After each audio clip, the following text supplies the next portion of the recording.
प्यारे बच्चों, आपका फिर स्वागत है रे क्लासेस फिरोजाबाद में। आज हम न्यूमेरिकल करेंगे नॉर्मेलिटी मोलैरिटी के ऊपर। चैप्टर चल रहा हमारा some basic concept of chemistry. Numerical आपके सामने है। क्वेश्चन है, if we dissolve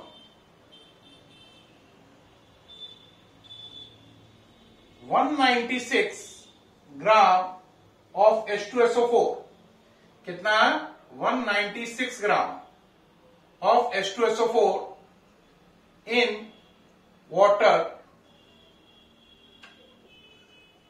to form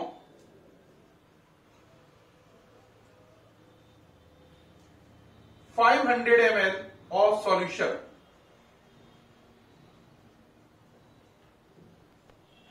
Then find out.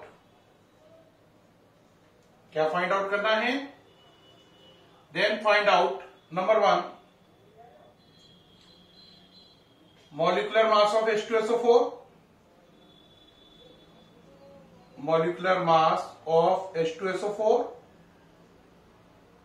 Second part, equivalent mass of H2SO4.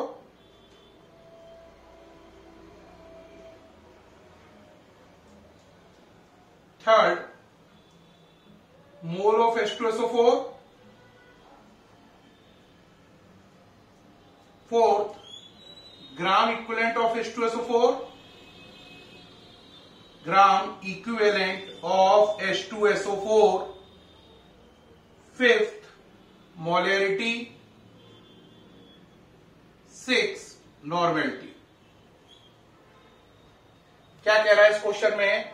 कह रहा है अगर 196 ग्राम H2SO4 को पानी में घोलकर 500 ml सॉल्यूशन बनाया गया तो उस सॉल्यूशन में 6 चीजों के आंसर दो। क्या क्या? मॉलिक्यूलर मास बताओ H2SO4 का, उसका इक्विवेलेंट मास बताओ, मोल बताओ, ग्राम इक्विवेलेंट बताओ, मोलैरिटी बताओ और नॉर्मेलिटी बताओ उस सॉल्यूशन की। तो बेटा 196 ग्राम H2SO4 को पानी में घोलकर 500 ml सॉल्यूशन बनाया गया है, उसमें ये 6 चीजें आपको पता करनी है। इससे आपको मोलैरिटी, नॉर्मेलिटी सारे टर्म अल्ट्रा क्लियर होने वाले हैं। आप क्वेश्चन को नोट कर लें, सामने से हट गया हूं मैं। अगर मुझे देखा जाए तो ये मालूम है H2SO4 196 ग्राम है और 500 ml सॉल्यूशन है, पानी में घुला गया है। ठीक है, एक एक करके मैं सारी चीजें इसमें से कर रहा हूं।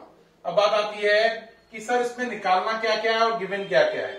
तो बेटा 196 ग्राम क्या है? H2SO4 का वेट, यानी कि WB गिवन है, वॉल्यूम सॉल्यूशन का VS 500 ml गिवन है, और आपको निकालना क्या क्या है वो देखें। मॉलिक्यूलर मास ऑफ H2SO4 यानी कि MB निकालना है, इक्विवेलेंट मास ऑफ H2SO4 यानी EB निकालना है, मोल ऑफ H2SO4 यानी NB निकालना है,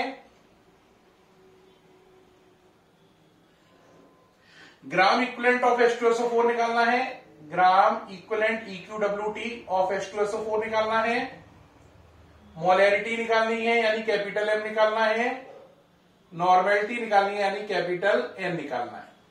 ये क्वेश्चन को हमने ऊपर पूरा नोट कर लिया, हमें क्या निकालना है, कैसे करना है, अब करना शुरू कर रहे हैं। ये हटा रहे, देखो भाई, पहली बात मॉलिक्यूलर मास निकालना है। क्या निकालना है? मॉलिक्यूलर मास किसका? H2SO4 का। चलो बच्चों निकालो, पहला पार्ट करो। मॉलिक्यूलर मास H2SO4 को हम लिख सकते हैं H plus H plus S, 4 O हैं, 1 2 3 एंड 4। H के ऊपर 1H1 1H1 16S 32 8O16 8O16 8O16 8O16। आप इन सबको जोड़ दो जो ऊपर ऊपर लिखे हैं। जोड़ो भाई, जोड़ना आता है, जोड़िए। चलिए भाई, कितना हो गया? 1 2 32 34, ये सब ऐड करो। ये सब का एडिशन ऊपर करने पर आ रहा है 98, तो इसका मॉलिक्यूलर मास हो गया 98। करके देख लिया एडिशन, ओके रहा। अगर जिससे नहीं कर पाया वो देखो 1 और 1 2 और 32 34, और ये 16 4 बार है यानी 64 4 4 8 6 3 9। ये 98 आ गया इसका मॉलिक्यूलर मास। ठीक है, तो इसके पहले पार्ट का आंसर हो गया मॉलिक्यूलर मास 98। अब क्या निकालना है? Equivalent mass. Equivalent mass equal to क्या होता है एसिड के केस में? मॉलिक्यूलर मास ओवर उसकी बेसिसिटी। H2SO4 में कितने H है? 2, तो मॉलिक्यूलर मास 98 और H2SO4 में 2 H है, तो उसकी बेसिसिटी हो गई 2। तो ये इससे आंसर आया 49। कितना आया? 49। तो इस तरीके से M भी निकल आया, E भी निकल आया। अब निकालना है मोल। मोल का मतलब क्या होता है? मोल का मतलब होता है मास ओवर मॉलिक्यूलर मास, यानी weight of solute over molecular mass, WB over MB। WB कितना है? 196, MB कितना है? 98। तो मोल हो गए आपके 4 मोल। ठीक, अब इसमें चौथी चीज क्या निकालनी है? Gram equivalent. ग्राम इक्विवेलेंट का फॉर्मूला क्या होता है? ग्राम इक्विवेलेंट इक्वल टू होता है WB ओवर EB। तो WB 190 कितना है? 6। इक्विवेलेंट मास कितना आया? 49। कितना है? 49। तो यहां पर 49 आ जाएगा। एक करेक्शन की जरूरत है, 98 से 196 कितनी बार गया था? 2 बार। यहां पे 4 नहीं 2 आएगा। करेक्शन कर लीजिए, 4 नहीं 2 आएगा, ध्यान नहीं दिया मैंने। यहां से आप इसको कैंसिल करेंगे तो कितनी बार जाएगा? 4 टाइम। तो आपने देखा मॉलिक्यूलर मास इसका 98 पहला पार्ट हो गया, इक्विवेलेंट मास 49 दूसरा पार्ट हो गया, मोल इसके 2 हो गए NB, ग्राम इक्विवेलेंट इसके 4 हो गए। तो 1 2 3 4 टर्म सॉल्व हो गए। ठीक है, अब 5वां टर्म सॉल्व करेंगे मोलेरिटी। मोलेरिटी के लिए आप पे क्या फॉर्मूला है? Molarity equal to WB into 1000 upon MB into VS in ml। तो WB की जगह कितना आएगा बच्चों? 196 इंटू 1000 है ना। MB कितना है बोलो? 98। वॉल्यूम सॉल्यूशन का कितना है? 500 ml। तो यहां से आप सॉल्व कर लीजिए, 500 से ये 2 बार जाएगा है ना, और 98 से ये भी 2 बार जाएगा। 2 2 जा 4 मोलर, तो इसकी मोलेरिटी 4 आ गई है।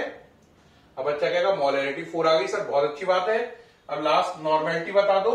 नॉर्मेलिटी यहां पे कर दे रहे हैं जगह बना के। नॉर्मेलिटी का फॉर्मूला बोलो, WB into 1000 upon EB into VS in ml। लगा दो बेटा। WB कितना है? 196 इंटू 1000। इक्विवेलेंट मास कितना है इसका भी अपन ने निकाला था। EB कितना है? 49 और वॉल्यूम कितना है? 500।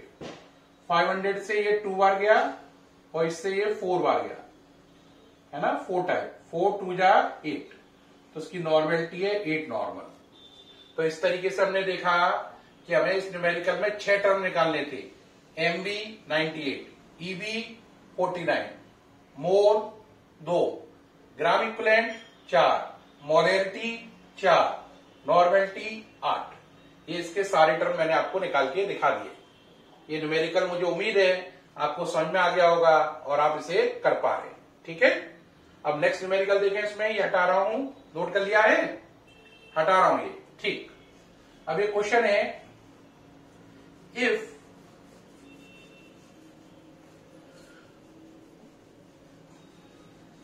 देखिए भाई, क्वेश्चन शुरू करें। नेक्स्ट क्वेश्चन है, if the molarity of H3PO4 is 2, then find out its normality. Find out its normality. देखो बेटा, एसिड के केस में नॉर्मेलिटी मोलेरिटी में एक रिलेशन और भी होता है। क्या होता है वो रिलेशन? क्या होता है वो? होता है normality equal to molarity into basicity. ये फॉर्मूला किसके लिए वैलिड है? आंसर एसिड के लिए। और बेस के लिए क्या होता है? बेस के लिए होता है normality equal to molarity into acidity. याद रखना, उल्टा होता है।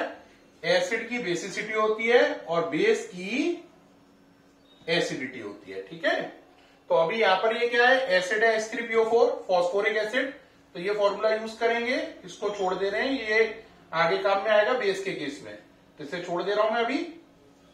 तो देखिए भाई, नॉर्मेलिटी निकालनी है, मोलैरिटी कितनी है, मोलैरिटी है 2। अब H3PO4 में H कितने हैं, 3, कितने हैं 3। अगर आप H3PO4 का बनाएं तो इसमें 3 H नजर आ रहे हैं, तो यहां पर बेसिसिटी हो गई 3, तो नॉर्मेलिटी हो गई 6, तो इसकी मोलैरिटी 2 है, नॉर्मेलिटी 6 है। ये बात नोट कर ली। अब एक बच्चे के मन में क्वेश्चन होगा बड़ा सिंपल सा कि सर आप एसिड के केस में बेसिसिटी बोलते हो हर बार, क्या आपका दिमाग सही है या आप कहीं गलत तो नहीं बोल रहे हो, हमें गलत सिखा रहे हो कि एसिड है और आप बार बार बेसिसिटी बेसिसिटी बोलते रहते हो। बेटा मैं बिल्कुल आपको सही बता रहा हूं, आप कंफ्यूज मत होइए। इसके लिए मैं ऐसा एग्जांपल दे रहा हूं जिससे आपको बात बिल्कुल क्लियर हो जाएगी। देखो ये लिख लिया है, हाँ देखो ऐसा होता है, आपको कोई भी एसिड है उसकी बेसिसिटी चेक करनी है। क्या चेक करनी है, बेसिसिटी। तो अगर आपको एसिड की बेसिसिटी चेक करनी हो तो उसका स्ट्रक्चर बनाओ, उसके अंदर जितने H OH ग्रुप के फॉर्म में, वो उसकी बेसिसिटी है। कितने H OH के रूप में है एसिड में, वो उसकी बेसिसिटी है। जैसे मैंने बोला H3PO4 है, इसकी बेसिसिटी मैंने कितनी बताई आपको, आंसर बताई 3। आपने सोचा सर ने 3 क्यों बताई, कुछ बच्चों को लगा होगा बेसिसिटी 3 H देखे, नहीं, आप इसका स्ट्रक्चर बनाइए, इसका स्ट्रक्चर है, इसके स्ट्रक्चर में H 3 है और जो 3 H है वो 3 OH के फॉर्म में। तो किसी एसिड के स्ट्रक्चर में, रिपीट, किसी एसिड के स्ट्रक्चर में जितने H OH के रूप में होते हैं वो उसकी बेसिसिटी कहलाती है। किसी एसिड के स्ट्रक्चर में जितने H OH के रूप में होते हैं वो उसकी बेसिसिटी कहलाती है। तो देखो जरा, इसमें H3PO4 एसिड है, इसमें 3 H और वो तीनों H OH के फॉर्म में, तो इसकी बेसिसिटी कितनी हो गई 3। और OH ग्रुप आपको मालूम है किसमें मिलते हैं, बेस में, इसीलिए बेसिसिटी वर्ड आ रहा है। OH ग्रुप किसमें मिलते हैं, बेस में। तो किसी एसिड के स्ट्रक्चर में जितने OH ग्रुप होते हैं, किसी एसिड के स्ट्रक्चर में जितने OH ग्रुप होते हैं, या जो कह लो किसी एसिड के स्ट्रक्चर में जितने हाइड्रोजन, जितने H OH की फॉर्म में एग्जिस्ट करते हैं, वो उसकी बेसिसिटी होती है। तो आप साफ देख रहे हैं इसकी बेसिसिटी कितनी है, 3 है। ओके रहा। अभी बच्चा कहेगा सर H2SO4 की बताना जरा, आप H2SO4 की कैसे बताओगे, भाई कर ले भाई, H2SO4 का स्ट्रक्चर बना लो। इसमें 2 H है, कितने H है, 2, ठीक, और दोनों H जो हैं वो OH की फॉर्म में, ये रहे, तो इसकी बेसिसिटी कितनी हुई, 2। तो इसकी बेसिसिटी 2 हुई। अब एक बच्चा कहेगा सर एक एग्जाम्पल और दीजिए, बेसिसिटी और अल्ट्रा क्लियर हो, अब समझ में आना शुरू हो गई है। हाँ बेटा एक एग्जाम्पल लो, ऑक्सैलिक एसिड, देखो इसमें अल्ट्रा क्लियर होगी। इसमें H कितने हैं, 2 इधर है और 4 पानी के अंदर है, ठीक। आप इसका स्ट्रक्चर बनाइए, C double bond OH, C double bond OH dot 2H2। तो इसमें ये 2 OH हैं, ये तो इसमें हाइड्रोजन तो 1 2 और 2 4, 1 2 और 2 2 4, 4 ये और 5 6 हाइड्रोजन है, लेकिन OH के फॉर्मेट में कितने हैं, 2। तो इसकी बेसिसिटी 6 नहीं है, इसकी बेसिसिटी 2 है, यानी कि इसका इक्विवेलेंट मास इसके मॉलिक्यूलर मास का आधा होगा। आप इसका मॉलिक्यूलर मास निकालें 126 आएगा, इक्विवेलेंट मास आप इसका निकालेंगे तो आंसर हो जाएगा 63। ये हो गई बात पूरी, ठीक। तो प्यारे बच्चों, इस वीडियो में मैंने आपको बहुत क्लैरिटी से बताया कि किसी एसिड की बेसिसिटी का क्या मतलब है, नॉर्मेलिटी कैसे निकालते हैं, मोलैरिटी कैसे निकालते हैं, ग्राम इक्विवेलेंट कैसे निकालते हैं, मोल कैसे निकालते हैं, मॉलिक्यूलर मास कैसे निकालते हैं, इक्विवेलेंट मास कैसे निकालते हैं, ये सब जानकारी आपको अपडेट करी। मुझे उम्मीद है कि आपको सब समझ में आया होगा। फिर मुलाकात होगी आपसे नेक्स्ट वीडियो में। Thank you.